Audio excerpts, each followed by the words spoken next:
పశ్చిమ గోదావరి జిల్లా దివంగత నేత మాజీ ముఖ్యమంత్రి వర్యులు కీర్తిశేషులు వైఎస్ రాజశేఖర రెడ్డి గారి 77వ జయంతి సందర్భంగా ఆకివీడు ప్రధాన కూడలిలోని వైఎస్ఆర్ విగ్రహానికి పూలదండలు వేసి వైఎస్ఆర్సీపీ నాయకులు ఘన నివాళులు అర్పించారు. నరసాపురం పార్లమెంటరీ వైఎస్ఆర్సీపీ పరిశీలకులు ముదునూరి మురళీకృష్ణరాజు, ఎమ్మెల్సీ కౌరు శ్రీనివాస్, పాతపాటి శ్రీనివాసరాజులు ముఖ్య అతిథులుగా పాల్గొని వృద్ధులకు, మహిళలకు దుప్పట్లు, పండ్లు పంపిణీ చేశారు.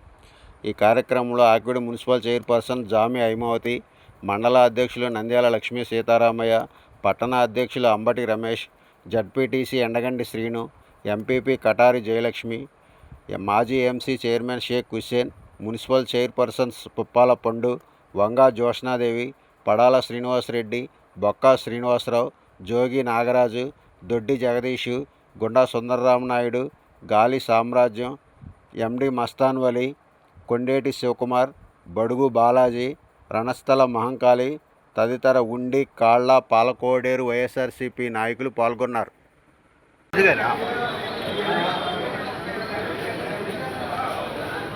77వ పుట్టినరోజుని ఇంత ఘనంగా ఉండి నియోజకవర్గ స్థాయిలో ఆకివీడులో ఏర్పాటు చేయడం జరిగింది. ఏ కార్యక్రమమైనా సరే కొంతమంది నాయకులు స్థిరస్థాయిగా గుర్తుకుపోతారు. అదేవిధంగా ఆరోగ్యశ్రీ కానీ, 108 కానీ, జలయజ్ఞం కానీ, ఇది ఎవరు చెప్పినా సరే ముందు రాజశేఖర రెడ్డి గారు గుర్తుకొస్తారు. అదేవిధంగా దివంగత నేత కుమారుడైన మాజీ ముఖ్యమంత్రులు, మన పార్టీ అధ్యక్షులైన శ్రీ జగన్మోహన్ రెడ్డి గారు కూడా సంక్షేమంలో పథకంలో ఆయన మించి ఆయన 2 అడుగులు వేస్తే ఈయన 10 అడుగులు వేయడం జరిగింది. గారికి, అలాగే నా అధికారులు అందరికీ, నాయకులకి, అలాగే ఈ మహిళా అందరికీ కూడా మన రాజశేఖర రెడ్డి గారు పథకాలన్నీ ఆరోగ్యశ్రీ కానీ, అలాగే విద్య కానీ అన్నీ మన ఈ పథకాల రూపకర్త రాజశేఖర రెడ్డి గారిని గుర్తించుకుని రానున్న రోజుల్లో జగన్మోహన్ రెడ్డి గారికి అఖండ విజయం చేకూర్చాలని కోరుకుంటూ ఈ 77వ జయంతి శుభాకాంక్షలు తెలుపుతున్నాను. రాష్ట్రంలో బడుగు బలహీన వర్గాలకు కానివ్వండి, దళితులకు కానివ్వండి, బీసీలకు కానివ్వండి, ఉన్నత వర్గాలకు కానివ్వండి, అన్ని వర్గాల ప్రజలు లేనటువంటి వారిని ముందుకు తీసుకెళ్లాలి, వారి ద్వారా ప్రయోజకులు అవ్వాలని ఎంతో గొప్పగా ఆలోచన చేసినటువంటి వ్యక్తి మహానేత డాక్టర్ వైఎస్ రాజశేఖర రెడ్డి గారు. ఎన్నో సంస్కరణలు, ఆరోగ్యశ్రీ కానివ్వండి, 108 కానివ్వండి, రైతుల సమస్యలు కానివ్వండి, అనేక విధాలుగా ఆలోచన చేసి ఈ రాష్ట్రంలో బడుగు బలహీన వర్గాల్ని ఎంతో చైతన్యపరిచినటువంటి మహానేత డాక్టర్ వైఎస్ రాజశేఖర రెడ్డి గారు. అలాంటి నేత మన ముందు లేకపోవడం చాలా విచారకరం. కానీ భగవంతుడు వైఎస్ రాజశేఖర రెడ్డి గారి పరిపాలన ఈ రాష్ట్రంలో ఉండాలి, వారి ఆశయాలు నిలబడాలి, వారి ఆశయాల ద్వారా లేనటువంటి ప్రజలు, అణగారు వర్గినటువంటి ప్రజలు, దళితులు కానివ్వండి, అన్ని వర్గాల ప్రజల్ని ముందుకు తీసుకెళ్లాలంటే రాజశేఖర రెడ్డి గారు తనయుడు జగన్మోహన్ రెడ్డి గారు ఈ రాష్ట్రంలో పరిపాలన చేయాలని జగన్మోహన్ రెడ్డి గారికి 5 సంవత్సరాల పరిపాలన చూశాం. అనేక పథకాలు, గాంధీ గారు కలగనటువంటి గ్రామ స్వరాజ్యం కానివ్వండి, పేదల వద్దకు పాలన కానివ్వండి, అదేవిధంగా శ్రీ డాక్టర్ బాబాసాహెబ్ అంబేద్కర్ గారి ఆశయాలు, బాబు జగజ్జీవన్ రావు గారి ఆశయాలు, అదేవిధంగా జ్యోతిరాజ్ పూలే గారి ఆశయాలతోటి ఈ రాష్ట్రంలో అన్ని వర్గాల ప్రజల్ని ముందుకు తీసుకెళ్లాలి. లేనటువంటి యువతని మంచి పొజిషన్లో పెట్టాలి, డాక్టర్లు అవ్వాలి, ఇంజనీర్లు అవ్వాలి, అన్ని రకాలుగానే ముందుకు తీసుకెళ్లాలని ఒక మంచి ఆలోచన చేసినటువంటి వ్యక్తి శ్రీ వైఎస్ జగన్మోహన్ రెడ్డి గారు. వారి పరిపాలన మనం చూసాం. కానీ ఈరోజు అనేక అబద్ధాలు చెప్పింది ఈ కూటమి ప్రభుత్వం. అనేక మోసాలు చేసి లేనటువంటి వర్గాల్ని మభ్యపెట్టి మోసం చేసి అధికారంలోకి వచ్చి ఎంత ఇబ్బంది పడుతుందంటే ఇప్పుడు మనం ఆకివీడు ఘటనలో చూసాం. అదేవిధంగా రాష్ట్రంలో చూస్తున్నాం, ఎక్కడ రక్షణ లేదు, దళితులకు రక్షణ లేదు, యువతకు రక్షణ లేదు, యువతకు ఉపాధి లేదు. అన్ని వర్గాల ప్రజలు కూడా భయభ్రాంతులుగా బతికే పరిస్థితి వచ్చింది. ఇవన్నీ ఈ రాష్ట్ర ప్రజలను ఆలోచన చేశారు. మనకి అన్ని వర్గాల ప్రజలు బాగుండాలి, యువతకు ఉద్యోగాలు రావాలి, మహిళలకు ఎంతో ఆసరాగా ఉండాలి, రైతులకు అండగా ఉండాలి అంటే జగన్మోహన్ రెడ్డి గారి అధికారంలోకి వస్తే తప్ప ఏదైనటువంటి దారి లేదు అనే విధంగా రాష్ట్ర ప్రజలు రెడీగా ఉన్నారు. ఇవన్నిటిని ఆలోచన చేసి జగన్మోహన్ రెడ్డి గారు ఇప్పుడు ఆక్వా రంగం కానివ్వండి, ఆక్వాలో ఇక్కడ ఉన్నటువంటి రైతులు ఎంత నలిగిపోతున్నారు, ఎంత ఇబ్బంది పడుతున్నారు. అదేవిధంగా మనం అనేక పోరాటాలు చేసి సాధించాం. ఇప్పుడు కూడా రేపు 15వ తారీఖు నాడు ఈ ఉండి భీమవరం నియోజకవర్గాల్లో జగన్మోహన్ రెడ్డి గారి పర్యటన ఉంటుంది.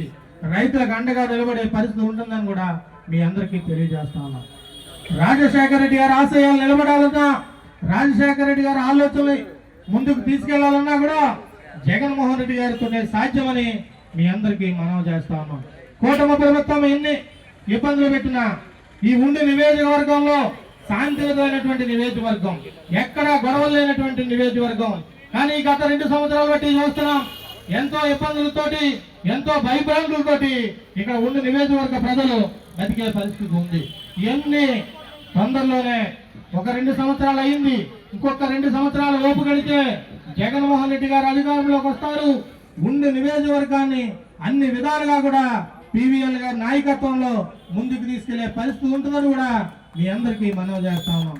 ఇక్కడ చాలా సంతోషం, మీరందరూ భారీ ఎత్తున ఇక్కడ రాజశేఖర రెడ్డి గారు 77వ జయంతి వేడుకలు జరుపుకోవడం మీ అందరి మధ్యన కూడా మాకు ఎంతో ఆనందంగా ఉంది. ఈ రెడ్డి గారు చేసిన పరిపాలన 5 సంవత్సరాలైన ఈ వాటికి ఆయన్ని 17 సంవత్సరాల తర్వాత కూడా గుర్తు చేసుకోగలుగుతున్నాం అంటే ఆ మహానుభావుడు చేసిన కార్యక్రమాలు, అటువంటి కార్యక్రమాలు. ఆయన ఆరోగ్యశ్రీ ప్రవేశపెట్టిన, అలాగే రైతు రుణమాఫీ ప్రవేశపెట్టిన, అలాగే మన విద్యా దీవెన, అలాగే ఎన్నో కార్యక్రమాలు, హౌస్ సైట్లు కానివ్వండి, ఇల్లు కానివ్వండి, ఎన్నో కార్యక్రమాలు చేసి ఇవాళ మనందరికీ కూడా జీవితాంతం గుర్తుండిపోయేలాగా చేసిన మహానుభావుడు. అదేవిధంగా ఇవాళ ఈ కార్యక్రమాన్ని మనం ఇక్కడికి ఏర్పాటు చేసుకోవడానికి పార్టీ ఆదేశాల మేరకు, అలాగే పివిఎల్ నరసింహరాజు గారి ఆదేశాల మేరకు ఈ పార్టీ కార్యక్రమం ఇక్కడ ఏర్పాటు చేసుకోవడం జరిగింది. రాబోయే రోజుల్లో ప్రతి ఒక్కరికి కూడా మళ్ళీ మేలు జరగాలంటే మన జగన్మోహన్ రెడ్డి గారు మళ్ళీ సీఎం అవ్వాలి. జగన్మోహన్ రెడ్డి గారు కాలంలో ఆరోగ్యశ్రీ మరి రాజశేఖర రెడ్డి గారి కన్నా గొప్పగా చేసి, అలాగే విద్యా దీవెన ప్రతి విద్యార్థికి కూడా ప్రతి డబ్బులు ఇచ్చి, అలాగే ఇల్లు కానీ, అలాగే ప్రతి మహిళకి 15,000 రూపాయలు ఇవ్వడం కానీ, అలాగే ఎన్నో కార్యక్రమాలు చేసి ఆయన కూడా మరో దేవుడి కింద ఈరోజు మన ప్రజల్లో నిలిచిపోయారు. ఒక డాక్టర్గా ఆయన అనేక మందికి రూపాయికి సేవలు అందించిన సంగతి మనందరికీ కూడా తెలుసున్నది. మరి నేను డాక్టర్గా కొంతమందికి సేవలు చేయగలుగుతున్నాను. రాజకీయ పరంగా అయితే మన రాష్ట్రంలో ఉన్నటువంటి పేదవారందరికీ సేవలు చేయాలన్న ఆలోచనతో ఆయన రాజకీయాల్లోకి ప్రవేశించడం, ఆయన రాజకీయాల్లో ప్రవేశించిన తర్వాత ఆయన నిలబడ్డ ప్రతిసారి గెలుపొందిన ఉచిత విద్యుత్తుపై తొలి సంతకం చేయడం జరిగింది. మరి నిజంగా ఆ రోజుల్లో పేదవాడికి రోగం వస్తే బయట అరుగు మీద పడుకోబెట్టి ఎప్పుడు పోతాడన్న ఎదురు చూసే రోజుల్ని మరి ఆరోగ్యశ్రీ అనే పథకాన్ని తీసుకొచ్చి అదే పేదవాడు కార్పొరేట్ హాస్పిటల్లో వైద్యం చేసుకునే సదుపాయం కల్పించిన వైద్య ప్రదాత మన వైఎస్ రాజశేఖర రెడ్డి గారు. అదేవిధంగా పేదవారి పిల్లలు 10వ తరగతి చదివిన తర్వాత మరి చదువుకోవడానికి డబ్బులు లేక కూలి పనికి పోతుంటే, అయ్యా మీరు పోవాల్సింది కూలికి కాదు కాలేజీకి, నేను ఉన్నానని చెప్పేసి ఫీజు రియంబర్స్మెంట్ అనే పథకాన్ని తీసుకొచ్చి మరి పేదవాళ్ళందరికీ కూడా ఉన్నత చదివించిన విద్యా ప్రదాత మన వైఎస్ఆర్.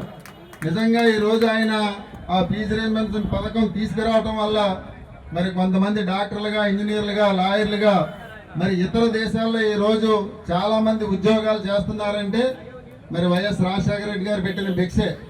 అదేవిధంగా మరి మహిళలందరికీ పావలా వడ్డీకే రుణాలు ఇవ్వాలి, వాళ్ళ ఆర్థికంగా ఎదగాలన్న ఆలోచనతోటి మహిళా సోదరులందరికీ కూడా పావలా రుణాలకే వడ్డీ ఇవ్వటం, వడ్డీకి డబ్బులు ఇప్పించడం, అదేవిధంగా ప్రతి పేదవాడికి ఇల్లు ఉండాలన్న ఆలోచనతోటి ఇందిరమ్మ ఇల్లు అని మరి ఆయన అనేక పేదవాళ్ళకి ఇల్లు నిర్మించిన కార్యక్రమం. ఇలా చెప్పుకుంటూ పోతే నిజంగా ఎన్నో సేవా కార్యక్రమాలు పేదవారికి ఏ విధంగా మనం ఆదుకుంటే వాళ్ళు ఆర్థికంగా ఎదుగుతారన్న ఆలోచన చేసి ఏ విధంగా ముందుకు పోయారన్నది మన అందరికి కూడా తెలుసు.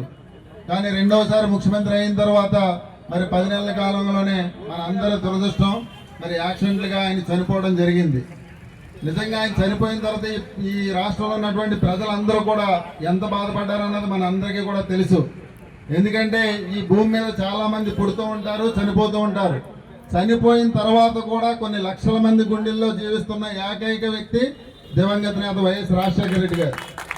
మరి ఆయన ఆశయాల్ని ఖచ్చితంగా ఏదైతే ఆయన ఆశయాలు ఉన్నాయో ఆశయాల్ని ప్రజలకు మన ద్వారా అందించాలన్న ఆలోచనతోటి మరి ఈరోజు మన వైఎస్ఆర్ కాంగ్రెస్ పార్టీ అధినేత మన జగన్మోహన్ రెడ్డి గారు వైఎస్ఆర్ కాంగ్రెస్ పార్టీని ఏర్పాటు చేసి నాన్నగారు ఆశయాల్ని ఏ విధంగా అయితే పేదవారికి సంక్షేమ పథకాలు అందించాలనుకున్నారో ఆ పథకాలన్నీ కూడా మన ద్వారా పేదవారికి అందించాలన్న ఆలోచనతోటి తర్వాత మళ్ళీ ఆయన 3645 కిలోమీటర్ల పాదయాత్ర చేసి ఆ పాదయాత్రలో ప్రజలు పడుతున్న కష్టాలన్నింటినీ కూడా తెలుసుకుని నవరత్నాల ద్వారా మీకు ఈ సంక్షేమ పథకాలు అందిస్తానని చెప్పేసి ఆ పాదయాత్రలో ఆయన చెప్పడం, మళ్ళీ 2019 ఆయన ముఖ్యమంత్రి అవటం, ముఖ్యమంత్రి అయిన వెంటనే ఆ నవరత్నాలు అనే పథకాలన్నింటినీ కూడా మనకి ఏ విధంగా అందించారన్నది కూడా ఒకసారి మనందరం కూడా గమనించాలి.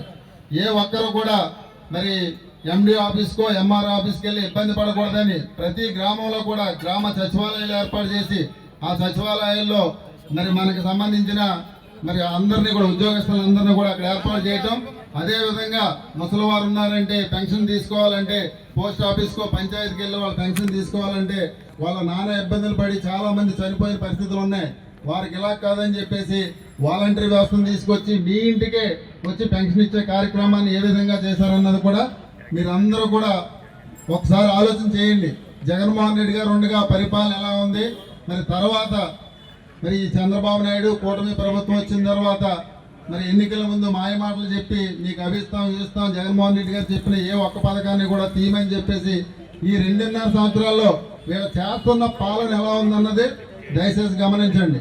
మళ్ళీ మనకి ఆ వైఎస్ రాజశేఖర రెడ్డి గారి స్ఫూర్తితో మన జగన్మోహన్ రెడ్డి గారు మరి ఏ విధంగా మనకి పాలన చేశారన్నది గుర్తు చేసుకుని రేపు రాబోయే రోజుల్లో మీరందరూ కూడా మళ్ళీ జగన్మోహన్ రెడ్డి గారిని ముఖ్యమంత్రి చేసుకోవాలి. ఈ నియోజకవర్గంలో ఉన్నటువంటి మరి 2 సార్లు ఓడిపోయినప్పటికి కూడా ఇక్కడ ఉన్నటువంటి వైఎస్ఆర్ కాంగ్రెస్ పార్టీ కుటుంబ సభ్యులందరితోటి ముందుకు నడుస్తూ ఖచ్చితంగా రేపు రాబోయే రోజుల్లో ఉండి నియోజకవర్గంలో వైఎస్ఆర్ కాంగ్రెస్ పార్టీ జెండా ఎగరవేయాలన్న ఆలోచనతో ముందుకెళ్తున్నటువంటి మన పివిఎల్ నరసింహరాజు గారిని రేపు రాబోయే రోజుల్లో ఖచ్చితంగా మంచి మెజార్టీతో మీరు అందరూ కూడా గెలిపించాలని చెప్పేసి కోరుకుంటూ మరి ఈ కార్యక్రమాన్ని ఇంత చక్కగా ఏర్పాటు చేసి మమ్మల్ని ఆహ్వానించినటువంటి మరి ఆకువీడి మండలానికి సంబంధించిన వైఎస్ఆర్ కుటుంబ సభ్యులు కావచ్చు, ఉండి నియోజకవర్గానికి సంబంధించిన వైఎస్ఆర్ కుటుంబ సభ్యులందరూ కూడా పేరు పేరున ధన్యవాదాలు తెలియ